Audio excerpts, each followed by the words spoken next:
Au début de l'histoire, un leader de parti expulse Lloyd, notre protagoniste, de son groupe. Une scène du passé montre Lloyd enfant. Son professeur lui enseigne la magie de feu et lui demande d'essayer. Elle lui annonce qu'en cas d'échec, il n'aura pas de dîner ce soir. Après cela, elle s'en va. Dans la scène suivante, Lloyd persévère, finit par maîtriser la magie et court retrouver son professeur pour lui montrer ses progrès. La flamme qu'il génère est faible. Son professeur le félicite brièvement, souffle sur la flamme pour l'éteindre, puis utilise la magie de feu contre lui pour le brûler. Elle lui explique que c'est ainsi que l'on utilise cette magie et qu'il a encore beaucoup à apprendre. Ensuite, elle lui montre une magie qui permet de faire jaillir de l'eau du sol. Elle lui demande de reproduire la technique. Lloyd tente l'exercice. L'eau ne sort pas, mais le sol s'humidifie légèrement. Il est heureux et montre fièrement le résultat à son professeur. Une fois de plus, elle le félicite, puis lui jette une grande quantité d'eau dessus pour lui montrer la bonne façon de faire. Elle lui répète qu'il a encore beaucoup à apprendre. Lloyd tente ensuite la magie du vent. Il parvient à faire voler quelques feuilles. Son professeur souffle dessus et les disperse aussitôt. Puis Lloyd utilise la glace pour créer une statue à l'image de son professeur. Il lui demande son avis. Elle lui répond qu'elle aime beaucoup. Ensuite, elle prend le contrôle de la statue, la fait grandir et soulève Lloyd dans les airs. La glace fond, Lloyd tombe au sol. Malgré cela, il garde espoir et dit qu'il continuera à s'entraîner même s'il manque de force. Ces paroles réjouissent son professeur. Plus tard, son professeur est ivre. Son état s'aggrave. Lloyd utilise une magie de soin pour la guérir. Elle se sent mieux, se lève et le félicite pour sa maîtrise de la magie de soin. Elle le serre dans ses bras et le remercie. Lloyd lui demande s'il a été utile. Il attend une réponse. Son professeur se redresse et annonce qu'il est temps de reprendre l'entraînement. Elle l'emmène immédiatement s'exercer à nouveau. Dans une scène suivante, le professeur de Lloyd lit un livre avec inquiétude. Lloyd arrive et lui dit que le dîner est prêt. En rangeant le livre, elle le laisse tomber. Lloyd le ramasse et remarque qu'il commence à briller. Il s'évanouit aussitôt. Son professeur ne s'occupe pas de lui tout de suite, elle ramasse d'abord le livre. Surprise, elle affirme que cette fille a le potentiel pour devenir l'élu. Elle se retrouve ensuite seule avec le livre. Elle dit que si tel est le destin de Lloyd, alors il doit suivre cette voie. Elle rejoint Lloyd, qui dort toujours. Elle pense qu'elle ne le laissera pas répéter ses propres erreurs. Elle l'embrasse, lui lance un sort et affirme que Lloyd ne doit jamais avoir une confiance excessive en lui-même. Plus tard, elle lui parle de la magie blanche. Elle lui explique qu'un mage blanc utilise sa magie pour le bien des autres. Lloyd utilise cette magie pour faire mûrir un fruit et demande comment il a fait. Son professeur le félicite mais ajoute que la magie de soin ne suffit pas. Elle utilise alors sa propre magie pour faire pousser un arbre entier, rempli de feuilles et de fruits. Elle affirme que c'est ainsi que doit fonctionner la magie de soin. Ensuite, elle se vante et s'en va. Pendant ce temps, Lloyd dit que son maître est incroyable. Dans une autre scène, elle lui explique que certains peuples bestiaux utilisent une magie particulière pour contrôler les monstres. Lloyd découvre une magie ancienne dans un livre. Il montre le passage à son professeur. Elle lui interdit de l'étudier. Elle lui dit que cette magie a disparu depuis longtemps et n'existe plus. Lloyd reprend alors son entraînement. Il tente d'invoquer son bâton rapidement, mais il est trop lent. Son professeur invoque son propre bâton et frappe les pieds de Lloyd. Elle lui dit qu'il doit apprendre à aller plus vite et qu'il est encore très inexpérimenté. Elle lui ordonne de ne jamais être paresseux dans son entraînement. Lloyd répond qu'il a compris. Dans une autre scène, Lloyd lit sur les pierres magiques. Son professeur lui explique que ces pierres sont du mana cristallisé. Ensuite, elle l'emmène dans une forêt remplie d'animaux. Lloyd lui demande pourquoi elle l'a amené ici. Elle lui donne un couteau et lui dit qu'il doit survivre ici pendant une semaine en utilisant sa propre magie. Aussitôt, elle s'enfuit. Un monstre attaque alors Lloyd. Pris de panique, il grimpe à un arbre. Il réalise qu'avec sa magie blanche, il ne pourra pas vaincre ce monstre et décide de fuir. En fermant les yeux, il parvient à voir au loin. Il descend de l'arbre, trouve un fruit cru, utilise sa magie de soin pour le faire mûrir, le mange et commence sa survie. Il crée aussi un cercle magique et réfléchit à améliorer sa force. Il progresse et continue d'apprendre. Il se dit qu'il doit améliorer ses capacités de recherche pour trouver de la nourriture plus vite. Un peu plus tard, une énorme araignée apparaît. Lloyd s'excuse auprès d'elle et lui explique qu'il est entré sur son territoire par erreur. L'araignée le poursuit. Lloyd court, mais sa vitesse est limitée. Il pose le pied sur un cercle magique et sa vitesse augmente. Il réussit à fuir. Une semaine plus tard, Lloyd revient chez lui mais s'évanouit en arrivant. Son professeur l'accueille et lui souhaite la bienvenue. Les années passent. Lloyd a grandi. Il nettoie la maison. Il découvre des livres sur une ville. Il demande à son professeur s'il peut les prendre. Elle accepte. Plus tard, alors qu'il est en train de balayer la chambre, son professeur lui dit qu'elle crée un sort pour ralentir le vieillissement et qu'il doit venir avec elle. Dans une autre scène, alors qu'il s'occupe du linge, son professeur revient et lui demande de l'aider à améliorer la magie de soin. Elle l'entraîne de force. Ils mangent ensemble. Son professeur a soudain une nouvelle idée concernant une magie inédite. En l'écoutant, Lloyd devient inquiet. Elle expérimente beaucoup avec lui et ne lui laisse même pas le temps de dormir. À force de tout ce qu'il vit, Lloyd devient de plus en plus inquiet. Il regarde à nouveau le livre sur la ville. Dans la scène suivante, le professeur vient chercher Lloyd pour faire des expériences, mais elle ne le trouve pas. Il ne reste que le livre. À ce moment-là, on comprend que Lloyd a quitté la maison et se trouve désormais en ville. Lloyd découvre une foule de personnes. Il remarque à quel point l'ambiance est différente. Il a faim, alors il achète une miche de pain. Il constate qu'il n'a plus du tout d'argent. Soudain, un papier se colle à son visage. Il s'agit d'une annonce pour recruter des aventuriers. Quelqu'un observe Lloyd à distance, voit ce qui se passe, puis s'éloigne. Dans la scène suivante, Lloyd rejoint une équipe. Ils affrontent un monstre qui devient furieux et commence à tout détruire autour de lui. Lloyd remarque que ses compagnons faiblissent. Il utilise alors sa magie pour renforcer tout le monde. Personne ne se rend compte qu'il en est la source. Le monstre frappe, mais une fille bloque l'attaque avec son bouclier. Elle remarque que le coup était très faible. Elle comprend qu'il se passe quelque chose d'étrange. Les autres membres de l'équipe en profitent pour immobiliser le monstre. Le chef de l'équipe lance une attaque et parvient à le tuer. Toutes les filles accourent pour féliciter le leader et déclarent qu'il est devenu un véritable héros. Pendant ce temps, Lloyd souffle un peu et dit qu'au moins, ils ont accompli la mission. La fille au bouclier le regarde silencieusement. Dans la scène suivante, la troupe rentre en ville. La foule les acclame. Tout le monde dit que le héros Allen a vaincu un monstre très puissant. Un peu plus tard, ils partagent les récompenses. Le leader donne très peu d'argent à Lloyd en précisant que c'est à cause de son rendez. Lloyd accepte la somme avec le sourire, sans protester. Allen propose ensuite d'aller boire. Lloyd refuse poliment en expliquant qu'il ne boit pas. Il s'éloigne. Les autres filles critiquent son attitude. Le leader répond qu'ils peuvent facilement remplacer Lloyd. Il ajoute que les mages blancs ne servent à rien pendant les combats, qu'ils ne sont que des figurants. Dans la scène suivante, on apprend que l'homme qui surveillait Lloyd s'appelle Will. Il se rend auprès du professeur de Lloyd. Il l'informe que Lloyd a rejoint le groupe des héros. Le professeur lui répond qu'elle lui doit déjà beaucoup. Elle estime que le moment est venu pour Lloyd de découvrir les vrais combats. Selon elle, tant qu'il ne devient pas arrogant, il ne court aucun danger. Will lui demande si elle regrette toujours cet événement. Elle confirme qu'elle ne veut plus jamais refaire la même erreur. Will raconte qu'à l'époque, le seigneur démon a tout sacrifié pour voler un grimoire. Il a combattu et vaincu tout le monde dans le but d'obtenir ce grimoire. Une magie ancienne est alors utilisée. Elle permet de ramener à la vie toutes les personnes tuées par le seigneur démon.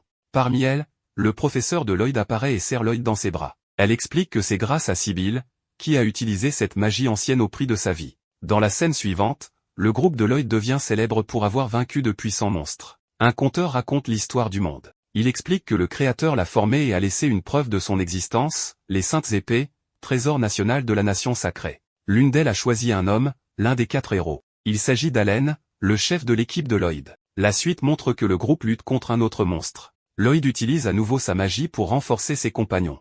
Allen en profite pour tuer la bête. Un peu plus tard, la fille au bouclier discute avec Allen. Il la trouve très studieuse.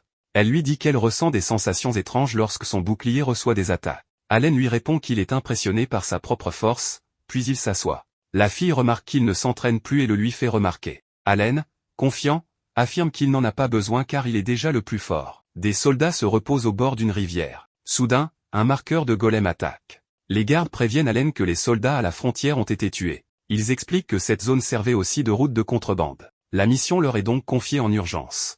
Allen prend la situation à la légère. Il dit qu'il suffit de vaincre quelques golems et que ce sera facile. Le groupe arrive près d'un passage.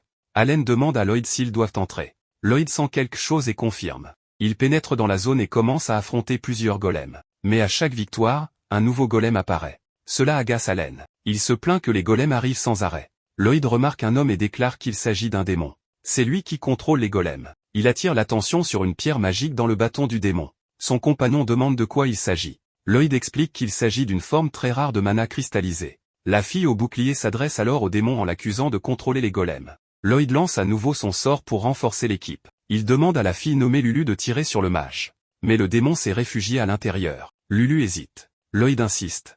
Elle tire une flèche qui traverse une pierre et touche le démon. Son bâton tombe. Lloyd demande à une autre fille, Mia, de récupérer le bâton.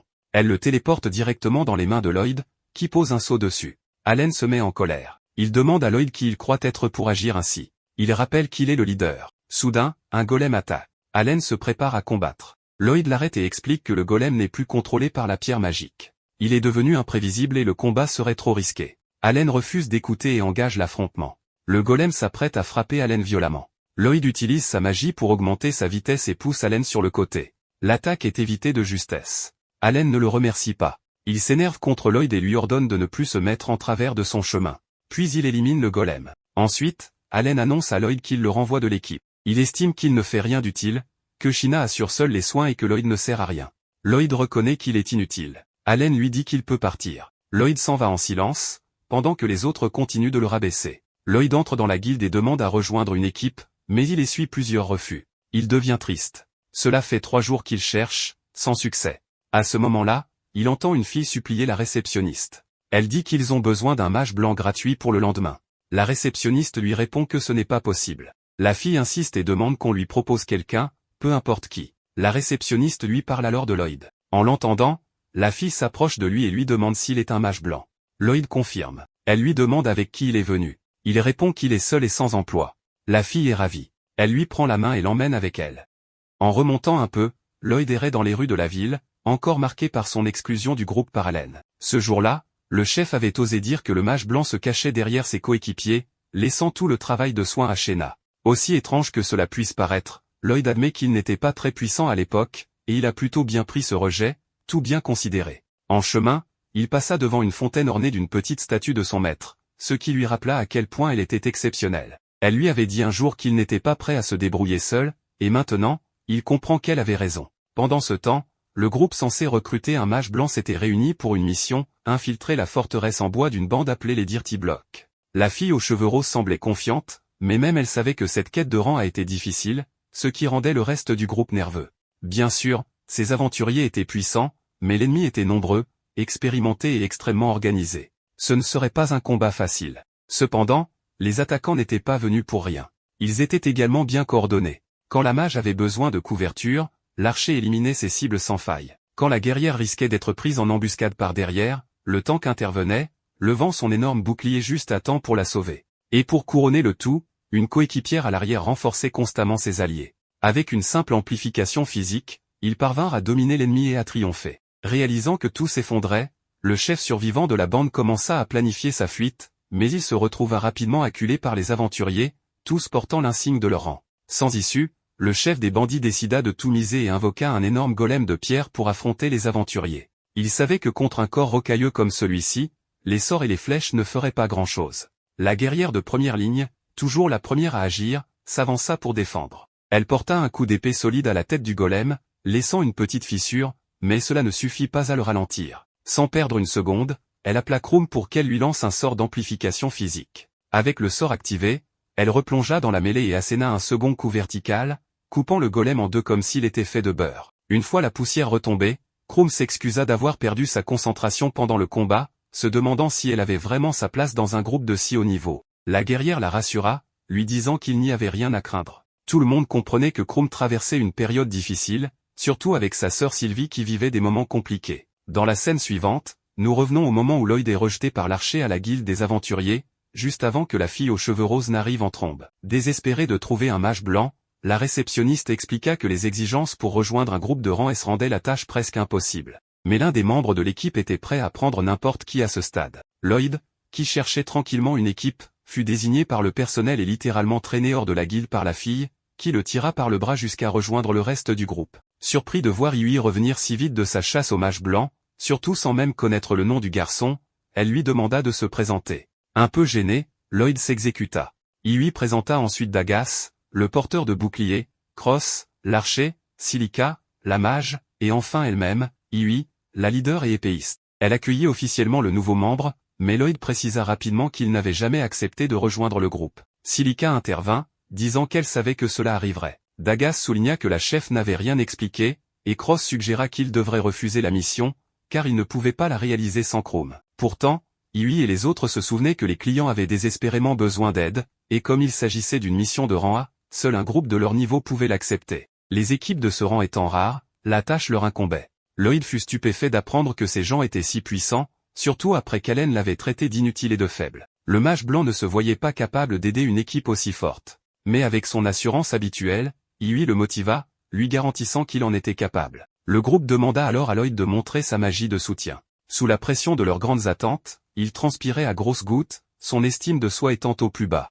Dagas suggéra de demander un sort spécifique pour ne pas embrouiller le nouveau. Yui lui ordonna de lancer un sort d'amplification sur toute l'équipe. Cross et Silica notèrent qu'aucun mage blanc ordinaire ne pouvait accomplir cela et pensèrent qu'il valait mieux abandonner l'idée. Pour être sûr, Lloyd demanda si c'était le seul test pour rejoindre le groupe. Iwi confirma, à condition qu'il amplifie tout le monde en même temps, pas un par un. La pression monta encore. Lloyd était loin de leur niveau, et à part Iwi, personne ne croyait vraiment qu'il en était capable. Prenant une grande inspiration, il se ressaisit et saisit son bâton. Soudain, tout le groupe observa, émerveillé, son bâton apparaître de nulle part. Lloyd l'utilisa pour invoquer des cercles magiques de différentes couleurs, chacun se déplaçant en parfaite synchronisation jusqu'à ce qu'ils se rassemblent sous les aventuriers de rang S, créant un spectacle éblouissant de lumière et de couleurs. Bouche bée, Iwi demanda d'où venait ce bâton. Lloyd expliqua qu'il s'agissait d'un simple sort de stockage, mais ce qu'il voulait vraiment savoir, c'était ce que ses coéquipiers pensaient de son sort d'amplification.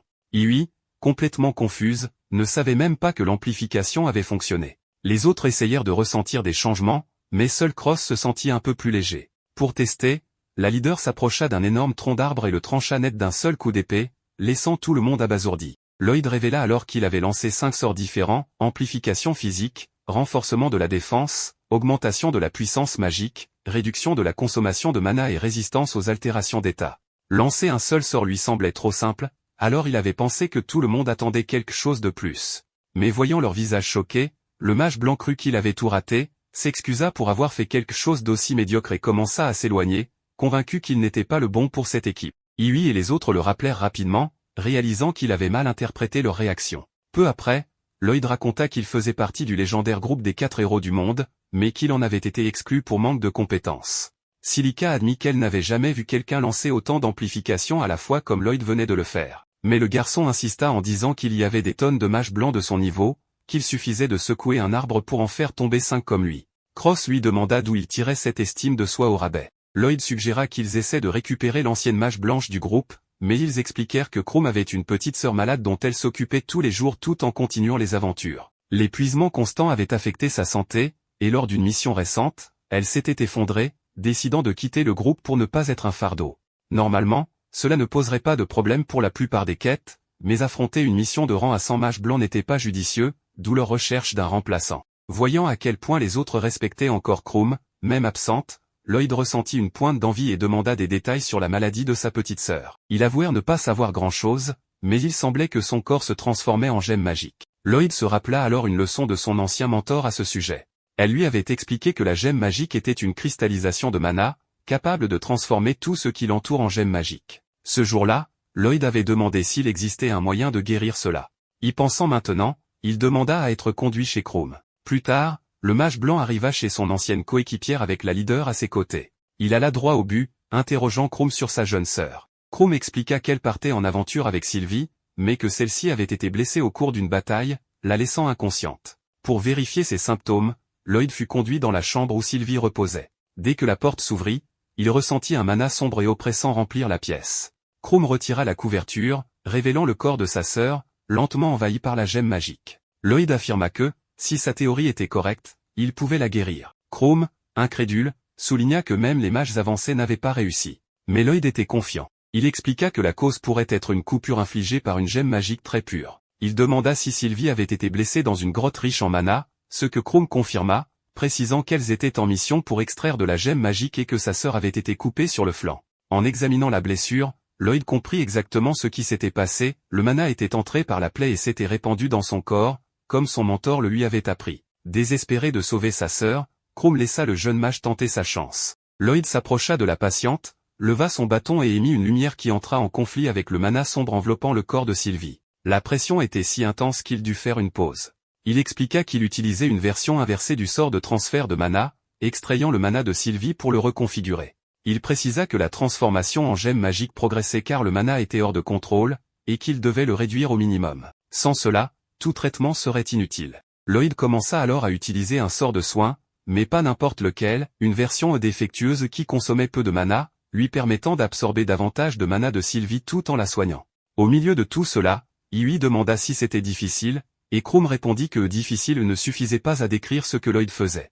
Utiliser des sorts qu'il avait lui-même créés et lancer 2 types de magie à la fois était déjà impressionnant, mais ce qui était vraiment stupéfiant, c'était sa capacité à supporter un tel flux de mana. Aucun humain ordinaire ne pourrait y parvenir. Le processus de guérison continua, et Iwi observa, émerveillé, les parties du corps de Sylvie qui redevenaient normales. Bientôt, une fois son corps entièrement restauré, Lloyd arrêta la procédure, à bout de souffle, épuisé. Sylvie se réveilla enfin, voyant le visage en larmes de sa sœur à ses côtés, ce qui fit sourire Lloyd et Hughie. Après cet exploit miraculeux et dangereux, Krumm remercia sincèrement Lloyd, promettant de reprendre les aventures avec sa sœur une fois que Sylvie serait complètement rétablie. Avant que Lloyd ne parte, Krumm lui dit qu'elle était convaincue qu'il pouvait diriger le groupe, ayant prouvé de quoi il était capable. Lloyd rappela qu'il n'était pas un membre officiel, se jugeant pas assez compétent. La nuit, l'équipe de rang S se réunit à nouveau pour célébrer la bonne nouvelle. Sylvie, la sœur de Krumm, était enfin guérie de sa terrible condition de gemme magique, grâce au mage blanc novice qui s'avéra bien plus talentueux que prévu.